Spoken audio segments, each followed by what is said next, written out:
Indonesia masih mempunyai darah merah yang dapat membuat setarik kain putih, merah dan putih, maka selama itu tidak akan kita mau menyerah kepada siapapun juga. Allahu Akbar, Allahu Akbar, Allahu Akbar. Merdeka!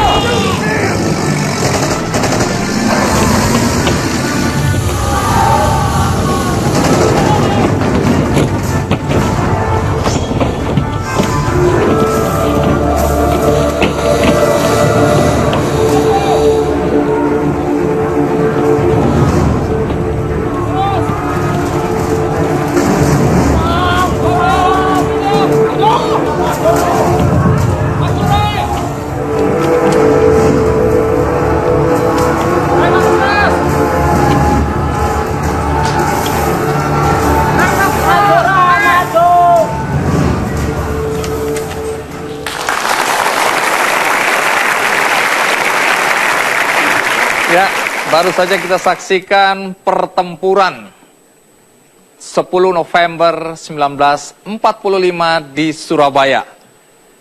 Anda nggak usah bingung, karena hari ini saya memang ingin mengajak Anda semua untuk memasuki lorong waktu, time tunnel, menuju ke tahun 1945, di mana kita menyaksikan pertempuran yang heroik arek-arek Surabaya.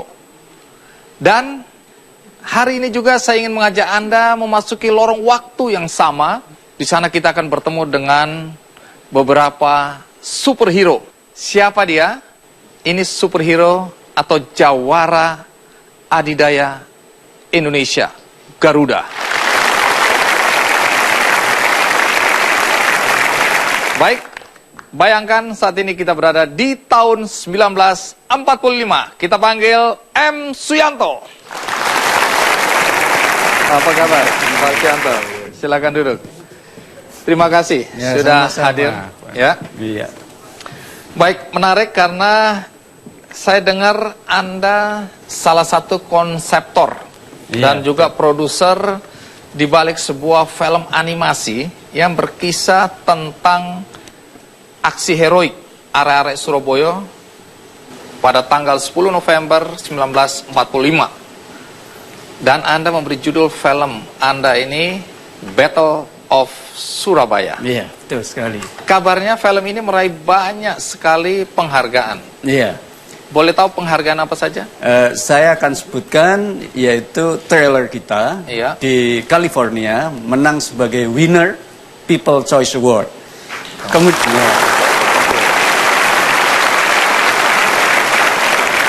Kemudian di Hollywood sendiri, trailer film kita ini sebagai nominator, sebagai Golden Trailer Festival.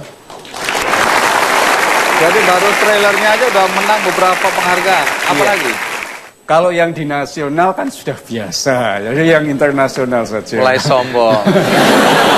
Tentu kita semua ingin tahu film apa yang sedang kita bicarakan ini. Film Battle of Surabaya.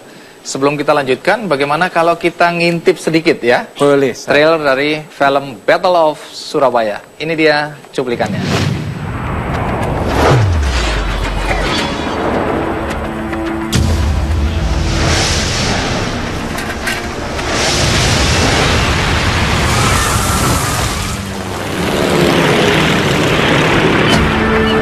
Ketika para pemimpin Indonesia di Surabaya dihadapkan untuk pengambilan keputusan yang sulit, seorang bocah laki-laki tahu tentang keberanian, kehormatan, dan kemanusiaan. Dia pembawa pesan perdamaian kepada para musuhnya, para pemimpin, dan rakyatnya. I hate everything that makes a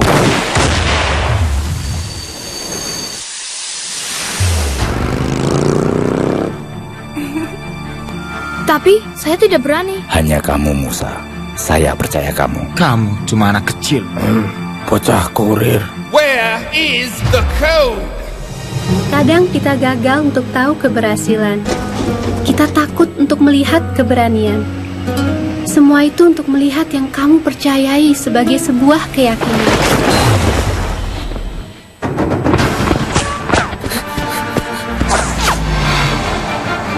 Republik Indonesia tak berstatik.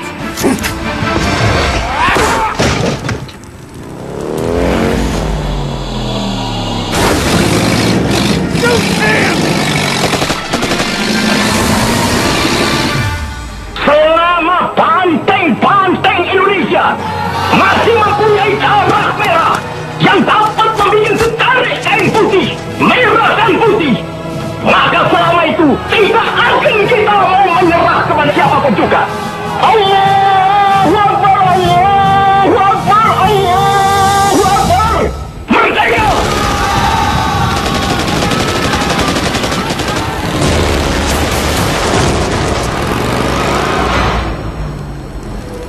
Pandai tak hanya di sini, tetapi juga harus cerdas di sini.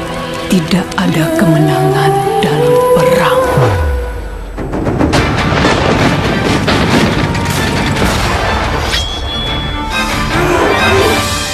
Perang hanya menyisakan jejak penderitaan dan kehilangan segalanya.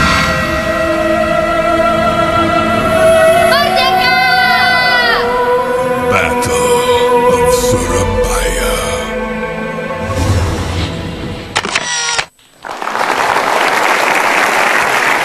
Ya. Ini film animasi ya. Ya, betul sekali. Film ini bercerita tentang apa sebenarnya? Sebetulnya tentang seorang anak kecil penyemir sepatu, ya kan. Di latar belakang perang Battle Surabaya. Mengapa Battle Surabaya? Itu adalah korbannya lebih dari 10.000. 10.000 nyawa. Luar biasa. Dan ini adalah korban kedua setelah Perang Dunia Kedua. Terbanyak. Ya, terbanyak. Dan satu lagi yang hebat adalah satu-satunya jenderal Inggris meninggal itu adalah di Battle of Surabaya. Nah, ini menarik karena masih banyak misteri ya di balik kematian Jenderal Malabi waktu itu ya. Iya. Di mana ada yang mengatakan bahwa yang menembak Jenderal Malabi adalah arek-arek Surabaya. Iya. Nah, juga yang jadi pertanyaan siapa yang memulai menembak karena katanya ada kesalahpahaman ya komunikasi karena waktu itu kan lagi ceasefire ya atau lagi gencatan senjata. Betul. Nah, nanti Anda ceritakan, tapi kita rehat sejenak. Ikuti terus Ki Candy.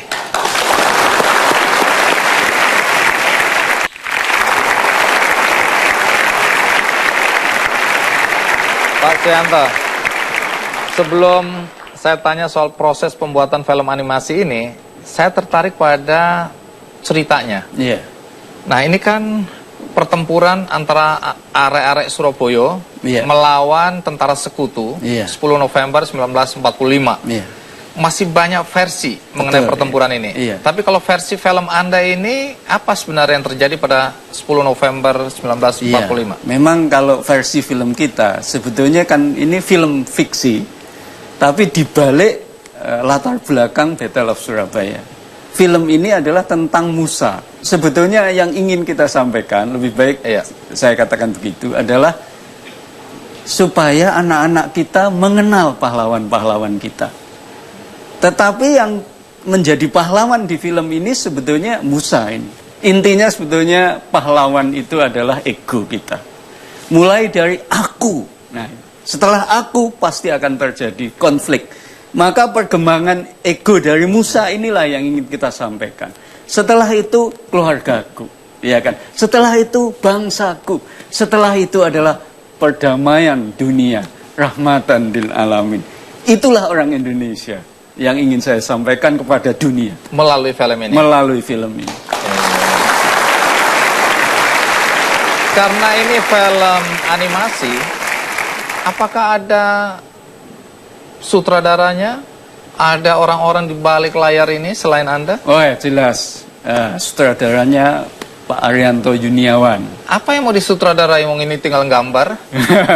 Emang orang-orang ini disuruh kamu aktingnya seperti ini, kamu lari ke sana, kan nggak bisa. Iya, di situ ada yang namanya sinematografi, iya kan. Sebetulnya akting di film ini juga tetap ada, dan itulah yang mengatur sutradara. Kita panggilkan sutradara dan ada namanya background artist. Iya, betul. Oke, Arianto dan Vera Herlina.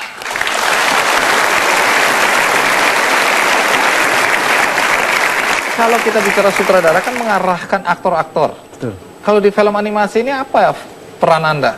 Paling utama adalah memvisualkan sebuah cerita.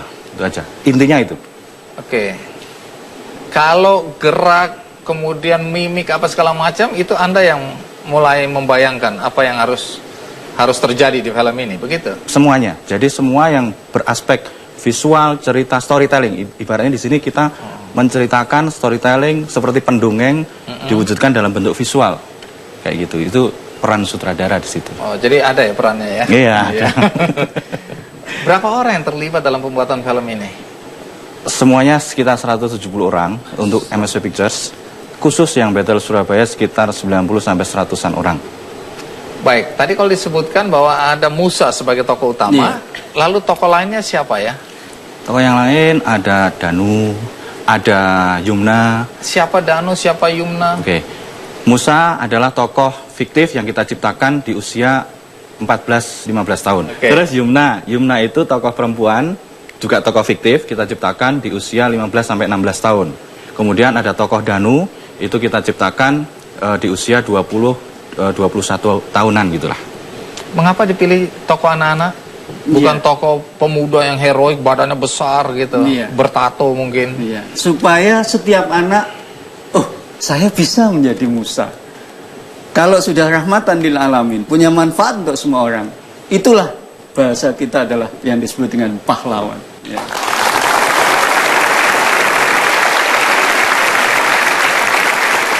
Sekarang di film ini Anda adalah background artist. Ya. Peran background artist itu apa di sini? Jadi di studio animasi itu kan dibagi beberapa divisi. Nah, orang kan taunya kalau studio animasi itu cuma animator semua di dalamnya. Tapi kita tuh ada nih dibagi divisi-divisi. Ada animator, ada layout, ada background artist, terus ada divisi sound, dan divisi compose. Sebagai background artist apa yang dilakukan? Background artist itu tugasnya tuh kita tuh bikin gimana sketsa itu jadi hidup. Kita warnain dia, kita lukis. Jadi misalnya gini, aku layout bikin gambar ini perang. Habis itu drop ke background artist. Habis itu background artist harus bikin itu tuh sesuatu yang menyeramkan, dimana rusak, bangunannya runtuh. Kayak kita tuh harus ini seperti di belakang saya ini kayak ya? kayak gini. Oh. Jadi pertama kalau dari sketsa kan cuma hitam putih, garis gitu. Pak Yanto, pertempuran ini kan tadi dilihat ada Bung Tomo ya, yang suaranya di radio menggelegar, memberikan semangat kepada arek-arek Surabaya untuk terus bertempur. Peran Bung Tomo di dalam film ini apa yang digambarkan itu? Jadi kalau saya bahasanya karakter Hollywood, Musa itu sebagai hero. Bahasa apa tadi? Hollywood, modelnya karakter Hollywood. Sehingga memang kita pasarnya saya katakan tadi adalah worldwide ini ya kan. Pasar kelas dunia. Bung Tomo itu adalah bagian dari yang namanya hero juga ya kan. Kalau Yumna tadi disebutkan adalah allies, ya kan, sekutunya Musa. Kemudian pacarnya. Iya. Pacaran nggak mereka? Iya. Rahasia, ya rahasia. Nonton sendiri. Nonton sendiri. Kemudian kalau Danu tadi, kalau di bahasa kita namanya shifter. Jadi apa itu? Seseorang yang bisa berubah-ubah. Spoiler nih. Iya.